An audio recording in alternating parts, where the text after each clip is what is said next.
From VOA Learning English, this is the Health Report. Is a new deadly polio virus hiding somewhere in the world? Some scientists believe this might be true. Polio causes paralysis, leaving victims unable to walk or move parts of their bodies. The disease does not usually kill. But polio was deadly when the virus appeared in the Republic of the Congo in 2010. Nearly half of the 445 people who were infected died.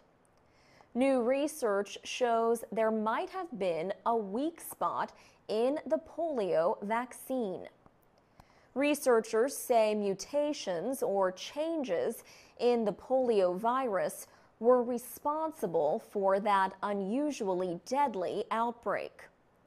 The researchers say new kinds of polio may come into existence as the world gets closer to stopping the virus.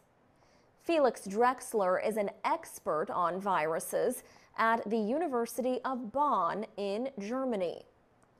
He says those infected in the Congo were different from other polio patients in an important way.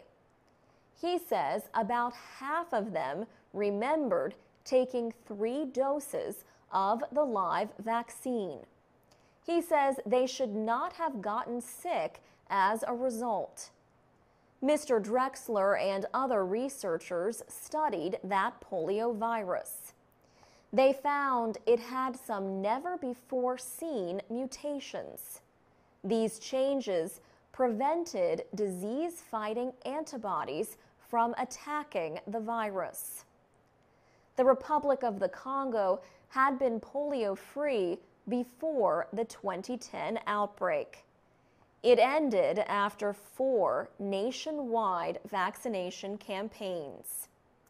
Experts say the worldwide end of polio is near. There have been fewer than 150 cases this year. Walt Orenstein is with the Emory Vaccine Center in the United States. He says health workers need to kill the virus in the last few areas where it remains. Then, he says, talk about mutant strains or stronger vaccines would be unnecessary. For VOA Learning English, I'm Alex Villarreal.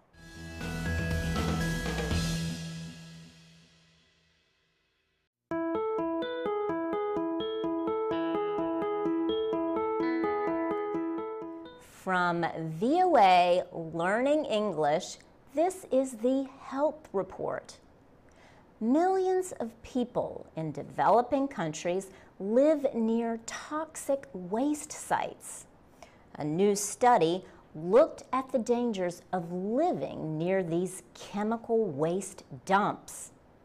An environmental group in New York studied water and soil samples from 373 waste sites in Pakistan, India, and Indonesia.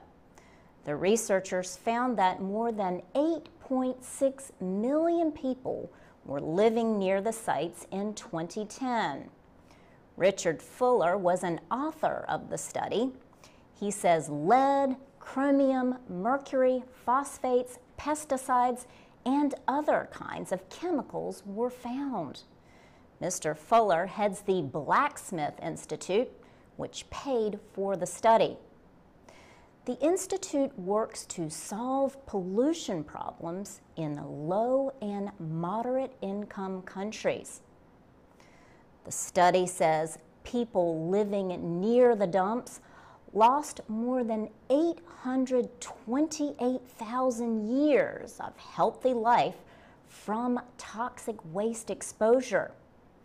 The researchers based this finding on estimates of illness, disability, and early death. They say malaria caused less illness and early death in the same 3 countries, while air pollution caused a little more. The study found that lead created the highest pollution levels. If this metal is absorbed into the blood, it can harm the brain development of unborn babies and lower the intelligence of children.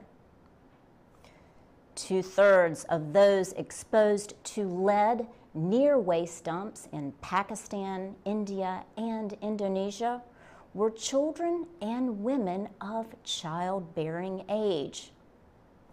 The Blacksmith Institute is studying toxic waste sites in 70 other developing countries. It hopes to help organize cleanup efforts. Richard Fuller says the countries he is working with want to cooperate. It's just going to take a lot of work. For VOA Learning English, I'm Laurel Bowman.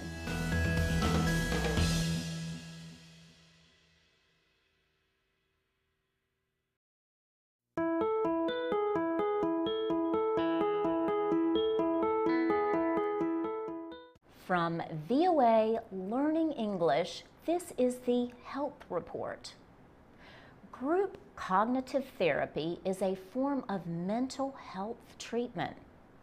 A study has found that this form of talk therapy can help rape victims in countries where there are few trained psychologists. Researchers say the findings show that counselors in a community can be trained to provide group cognitive therapy. Judith Bass is a professor of mental health at the Johns Hopkins School of Public Health in Baltimore, Maryland. She says rape victims can face a series of short and long-term problems. These include depression, anxiety, and post-traumatic stress disorder. Sudden sounds or events can bring back memories of the attack. Professor Bass says sexual violence affects not just the victims, but also their communities. Warring groups use rape to dehumanize and humiliate their opponents. Judith Bass says women who are raped often suffer from social stigma in their communities. They experience fear and worry about whether they can meet the needs of their families. Cognitive behavioral group therapy has been shown to work in Western countries. Judith Bass and other researchers investigated whether it could help women in the Democratic Republic of Congo. The DRC has faced more than 30 years of conflict since 1960.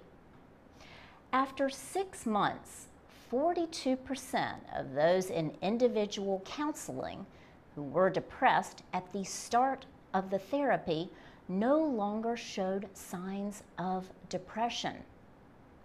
By comparison, 70% of those in the cognitive therapy groups were no longer depressed.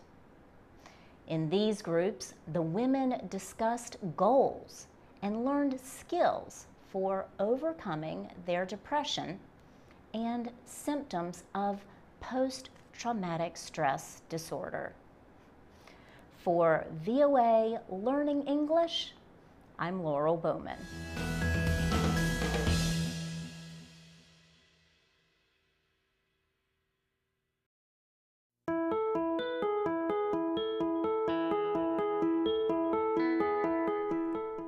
From VOA Learning English, this is the Health Report. Japan and Germany have the world's oldest populations, but neither country has enough trained healthcare workers to meet the needs of older adults. Now they are turning to Vietnam for help. This month, 100 young Vietnamese are going to Germany as part of a project to train what are called geriatric nurses to work in the European country. The trainees recently completed a 6-month language and culture class in Hanoi. They will spend the next 2 years in an occupational training program. If the trainees pass the final exam, they will be able to work in Germany as geriatric nurses for another 3 years. Germany is facing a crisis as low birth rates combine with a growing population of citizens who are living longer. About 20% of the population is over age 65, and that percentage is expected to continue rising. This is a problem that Japan also faces. Later this year, 150 Vietnamese candidates will go to Japan for 2 years of training at the country's hospitals. After that, they are expected to take the national nursing exam.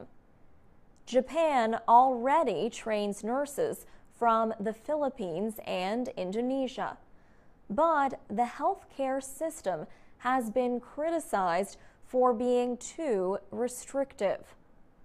All candidates must take the same exam, but it is very difficult for foreign applicants because few can speak the Japanese language. Many Japanese are opposed to foreigners working in some industries. Critics say foreign labor could lead to higher unemployment. But there is little opposition to foreign nurses. In Vietnam, there are not enough jobs for everyone who wants one. Most children are expected to care for their aging parents when they get old. For VOA Learning English, I'm Alex Villarreal.